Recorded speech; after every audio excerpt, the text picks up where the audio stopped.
What's up? It's your boy Warren E. Freeman Jr. Yes, wrestling admin. This is episode 3 of Warren's vlog where I talk about professional wrestling, specifically WWE. This is the debut episode that I'm going to be putting on the Yes thread, episode 1 and 2. I will post links to, and hopefully the other admins don't take this down. Before we get into the topic of this episode is my predictions for WWE Fastlane that's going to take place tomorrow at the Q in Cleveland, Ohio, which I will be attending unless plans change for whatever reason. But before I get into Fastlane, man, I want to talk about two things real quick. I made some notes here because I didn't want to ramble on like an idiot, which I probably will do anyway. But I made some notes here. First off, Bret Hart, if y'all didn't hear, is cancer-free. And congratulations to that guy. It would have been sad to lose him to cancer, but he beat it. He made cancer tap out. So, congratulations to Bret Hart. I'm glad he's cancer-free. Also, you may hear Bad News Barrett entrance theme playing in the background. That's going to be my song for this video. From what I hear, he's not resigning. Like, he's on his last contract leg, man, and he's not resigning, and I'm not happy with this. But, maybe he's not happy with the way WWE is using him. I can understand that. And if, he has a degree in marine biology, so, if he can make money elsewhere doing that, or if he can make more money on the indies, or make the same amount of money on the indies, then good for him. But alright, we're going to jump into Fastlane, man. This is going to be an interesting card. Let's kick it off with AJ Styles and Jericho. Now, this is not the order of the matches that I think they'll be in, but this is the order that I wrote them. So, AJ Styles, Chris Jericho, man. I didn't really mark out as much for AJ Styles because I didn't follow him outside of WWE. I know who he is. But I didn't really follow him, but it's still nice to see him in the WWE. It's nice to see him perform on that big platform. And AJ Styles has had great matches with Chris Jericho and The Miz. I believe Jericho and AJ Styles are 1-1. So I don't think this is the blow off though. This is also part of my prediction. I'm predicting AJ Styles to win and for Jericho to turn full heel on AJ Styles and beat the shit out of him at the end of the match. But I don't think this is the runoff. I think they have maybe another match, and then they have a match at WrestleMania as the blow off. That's my prediction. So AJ Styles over. Let's go with the Wyatts versus Big Show, Kane, and Ryback. I don't know. This might be a bathroom break match. It might be. Because Big Show and Kane, as much as I love Kane, it's just, I don't think people really want to see Big Show and Kane anymore. And Ryback is just Ryback. But as far as who I think is going to win, I originally predicted the Wyatts to win. But whenever I say the Wyatts or Bray Wyatt needs a victory, they always lose. So, given my prediction for the main event for the triple threat match, which I'll get to later, I think that the team of Big Show, Kane, and Ryback go over. I think they go over. As far as who pins who, I don't really know. I'm just predicting that Big Show, Kane, and Ryback over based on my prediction for the main event, which I will explain later on in this video. So we got next, what is this? Owens and Ziggler for the Intercontinental title. I'm predicting Owens to go over because I want to see Owens and Sami Zayn for the Intercontinental title at WrestleMania.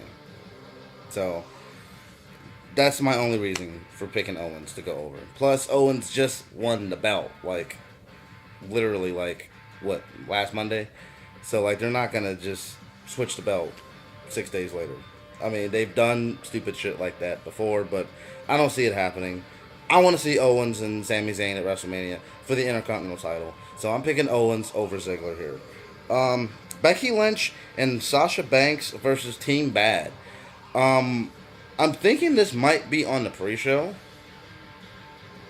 And but nonetheless, I'm gonna pick Becky Lynch and Sasha Banks over. More specifically, Sasha Banks actually getting the deciding fall because we need to make her look strong, like Roman. No, I think they're gonna make Sasha Banks look strong because I personally want to see Sasha Banks in the women's title match at WrestleMania. Which I'll get to that actually coming up next. We got Charlotte Flair versus Brie Bella.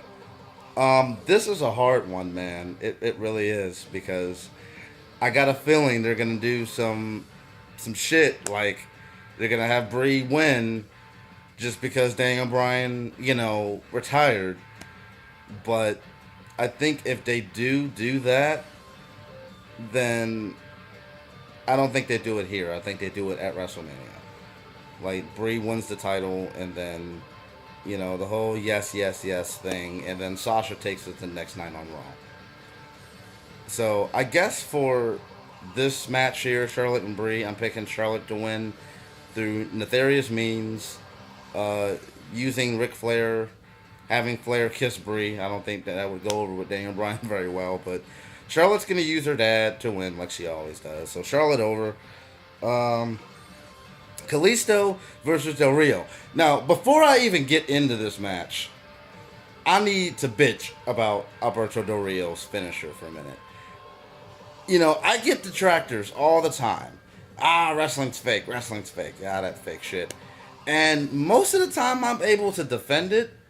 But when it comes to shit like this, I can't defend it. Like, what? Seriously, what sense does this make? If for an opponent to hold themselves up and wait for Del Rio to jump off the middle rope or the top rope with a double stomp, what sense does that make? And I argued with myself this morning, trying to rationalize it. Maybe saying, well, why does an opponent lay down and wait for Jeff Hardy to do the swanton, or for Shawn Michaels to do the elbow? But then I thought to myself, well, usually with the swanton, Jeff hits the twist of fate, which I guess he's been doing some twist of fate stunner gimmick for whatever reason in TNA. I don't watch TNA. That's what I hear. And for Shawn Michaels, I'm a Shawn Michaels cat. Usually he does the forearm smash or the scoop slam, and they're down long enough for Shawn to hit the elbow drop. That's more defendable, if that's a word, than this shit. Del Rio, his opponent, you've seen the damn move. He holds the ropes, and he hoists himself up, and he waits for Del Rio to jump. And then, like, at the Rumble, like, I think Kalisto countered it, and, like, Michael Cole made a big deal about it. Of course he's going to counter it. Why wouldn't he counter that? And why would he wait? I can't. Fuck, man. I can't even fucking do it. Like, okay, enough about Del Rio. I got to get back to predictions. I'm sorry for ranting there. I just had to get that out. Del Rio, this is a hard one. I don't know. I think if they're going to push Kalisto as the next Mysterio, then I'm going to say Kalisto over. And then I'm not sure who it was that predicted this. I think it might have been Greg DeMarco. But don't quote me on this. I forget where I saw this at. But it was a pretty cool prediction for WrestleMania. Like some sort of multi-man match for the U.S. title. And then have Sin Cara, or actually beat him for the U.S. title to break up the team. Actually, it wasn't Greg DeMarco. It was Adam from WhatWrestling.com that made that prediction. And I actually would like to see that.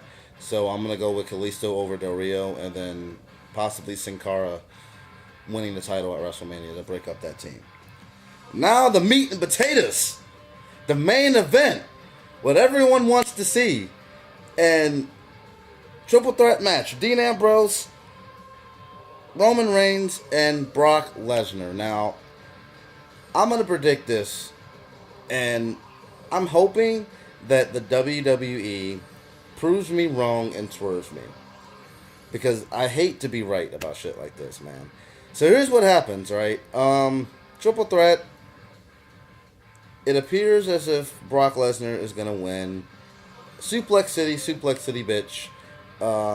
German suplexes all over the place. F5s. And then I'm gonna say maybe he F5s Ambrose, and then Wyatt's gimmicks hits with the lights and the music and the weird video thing he does. He comes out, he gives his sister Abigail to Brock Lesnar. Disappears. Lesnar's out. Ambrose is still reeling from the F5. Ambrose eats a spear from Roman Reigns, and then we get Reigns and Triple H at WrestleMania. So Reigns over in the triple threat. Um, I'm kind of hoping that maybe they swerve us a little bit and have Ambrose win instead of Reigns. But this is my safe prediction. I'm sticking with it. Reigns over at Fastlane. Um, so it's been real. This is episode 3. Warren's vlog. Those are my predictions. I will give you guys not a full episode Sunday night, but I will maybe make a 2 or 3 minute video live from the queue right after the event of my initial reaction. And then when I get home, maybe it'll be that night or maybe it'll be Monday morning. I'll give you a overall review of Fastlane. I'm going to be doing it with ratings and everything. It's going to be very interesting. This is episode 3. Like I said, hopefully the admins on Yes Wrestling like it enough to keep it up. But yeah, it's been real. I'm Warren Freeman. Check me out on Yes Wrestling. Add my personal account, Warren E. Freeman Jr. on Facebook. I don't remember my Twitter at the moment, but maybe I'll put my Twitter and my Instagram in the next video. Y'all can follow that shit too, man. I'm Warren Freeman. It's been real. I'm out.